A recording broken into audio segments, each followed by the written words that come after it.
Hi. So finally NEET exam is over. NEET 2025 is over.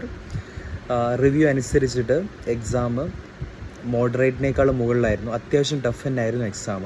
ഏകദേശം 2016 ശേഷം ഉണ്ടായിട്ടുള്ള highly ടഫായിട്ടുള്ളൊരു exam തന്നെയാണ് നീറ്റ്. ഓക്കെ, അപ്പോൾ നിങ്ങൾക്ക് മേ ബി മാർക്ക് കുറഞ്ഞിട്ടുണ്ടാവും, നിങ്ങൾ പ്രതീക്ഷിച്ച പോലെ പെർഫോം ചെയ്യാൻ പറ്റിയിട്ടുണ്ടാവില്ല. പക്ഷേ പറയാനുള്ളത്, നിങ്ങൾ അധികം വിഷമിക്കേണ്ട ആവശ്യമില്ല. കാരണം എല്ലാവർക്കും ടഫായതുകൊണ്ട് തന്നെ കഴിഞ്ഞ വർഷത്തെ അപേക്ഷിച്ചിട്ട് നീറ്റ് കട്ട് ഓഫ് കുറവായിരിക്കും. എത്രയാണ് എക്സാക്റ്റ് കട്ട് ഓഫ് എന്നുള്ളതൊക്കെ നമുക്ക് കുറച്ചുകൂടി കഴിഞ്ഞാലാണ് മനസ്സിലാവുക എന്നുള്ളതാണ്.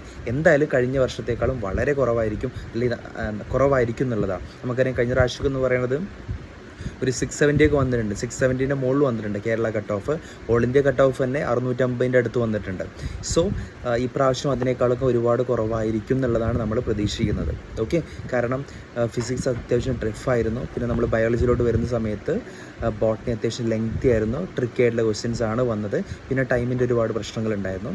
അതുകൊണ്ട് തന്നെ എല്ലാവർക്കും ടഫായതുകൊണ്ട് തന്നെ നീറ്റിൻ്റെ കട്ട് ഓഫ് കുറയും എന്നുള്ളതാണ്. ഇനി